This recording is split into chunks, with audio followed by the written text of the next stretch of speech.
Is it working? To a degree, it's not working as quickly as they want, simply because most people are incredibly apathetic. They're stuck in their 9 to 5.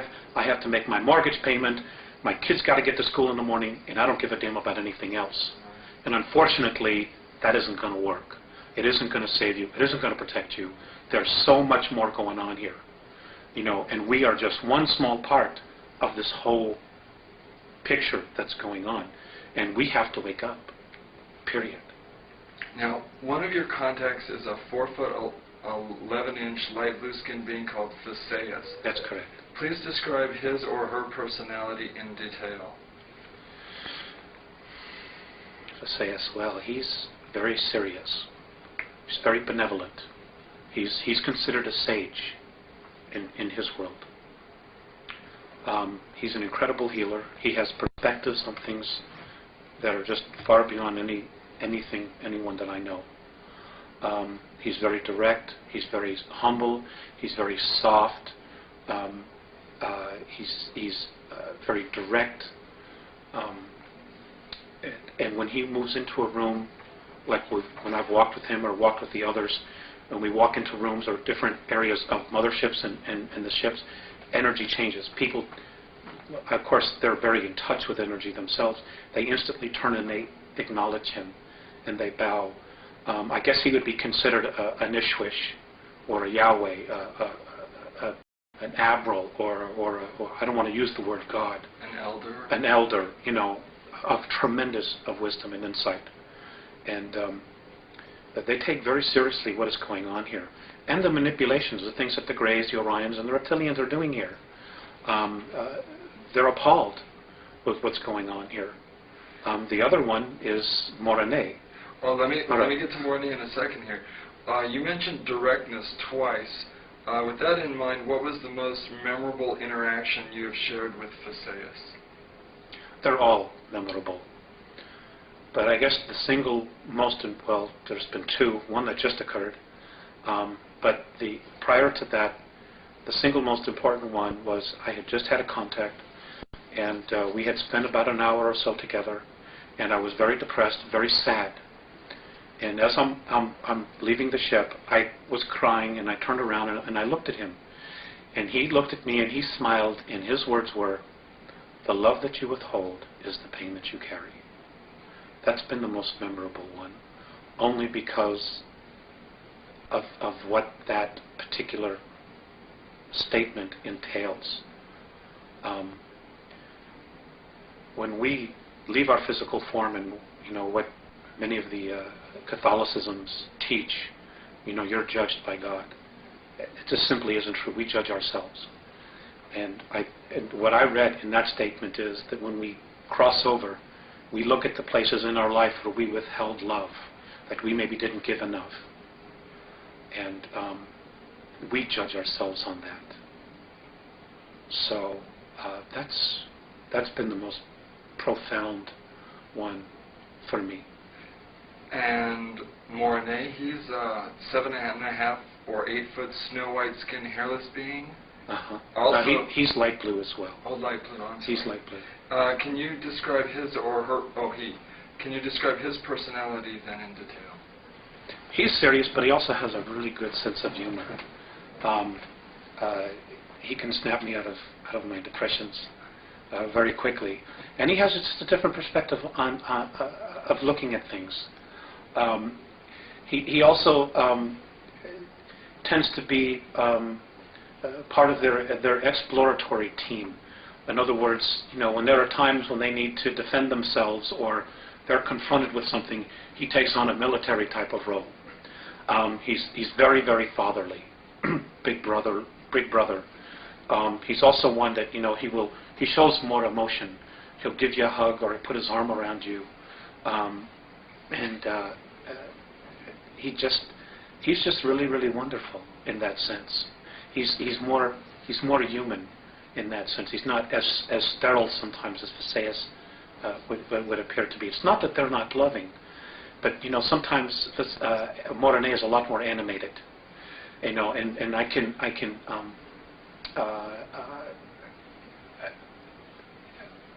relate more.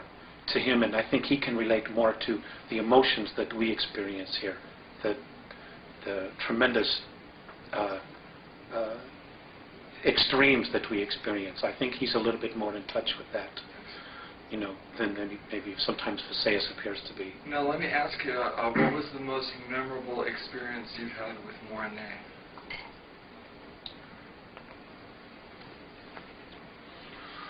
I can't talk about that. I won't talk about that. Okay. Now, please describe where and when you were born and your youth.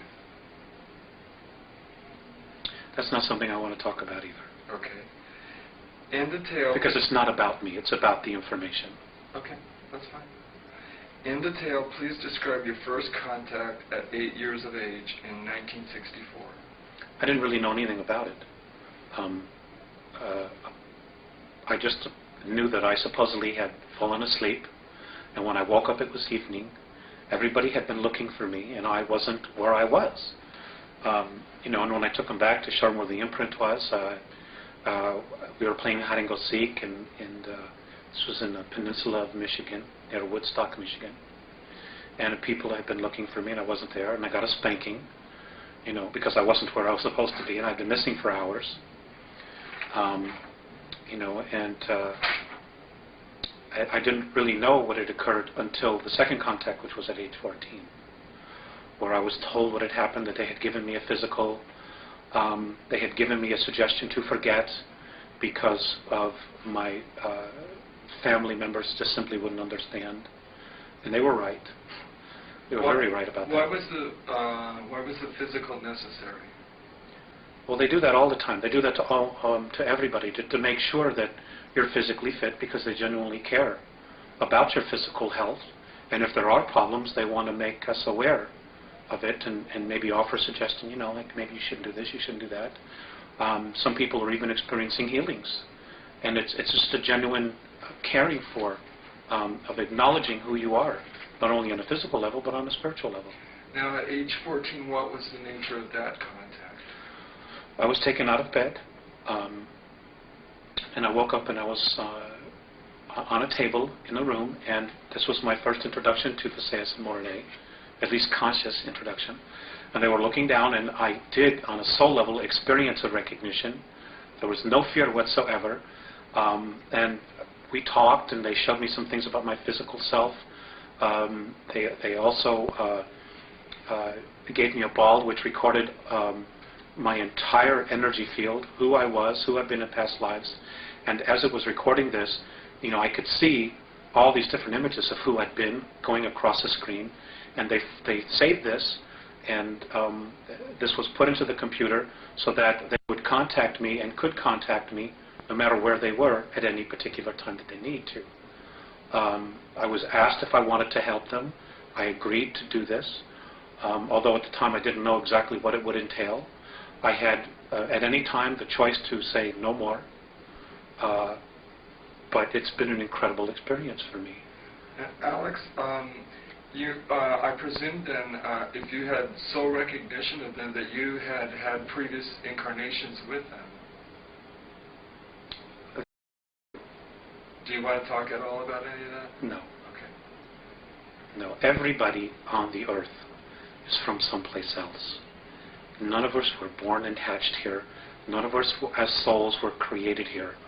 We all come from another time and place. My understanding is that all of the conscious spirit that's in this universe came through different black holes from other universes in time and space, which we simply aren't privy to. So we're ancient. There's no age to us. We weren't created with the universe. We came through another universe, through the black holes, to this place that we now call our universe, to continue to evolve. That's everyone, virtually everyone.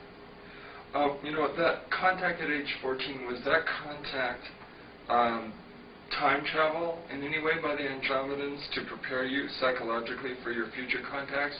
Yes, they were all the contacts is where they had to come back, because they came here in 1980. Right. So they had to go back in time. and that's what they've done with a lot of people. Even the Pleiadians, to some degree, I understand, have done that, where they go back and they start preparing people early for responsibilities they will have in the future, as opposed to hitting them all at once and saying, "Here you go," just dumping it on your lap, and you're saying, "Oh my God, what is this? My whole reality."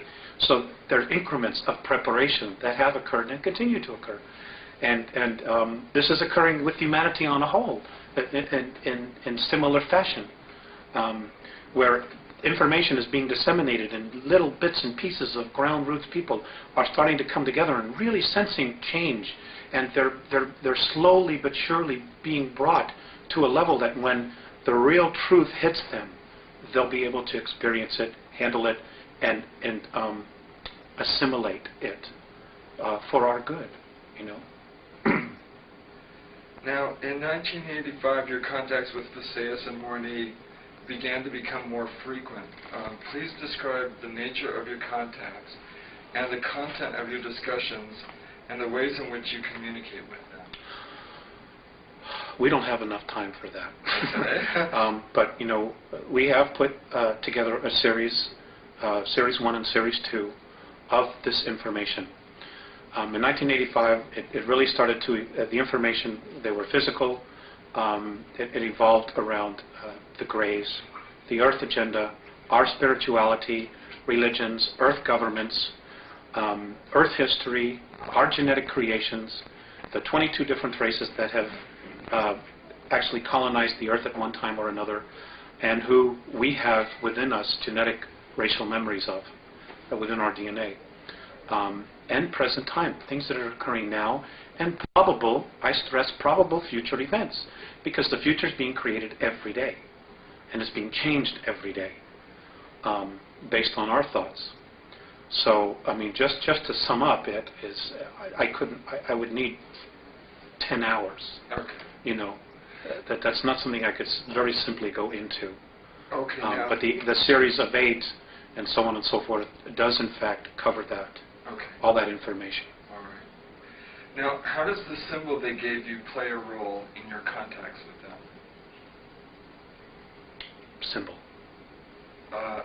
Apparently, they gave you a symbol that you use when you want to talk to them. Want to talk to them. The symbol was something that I chose.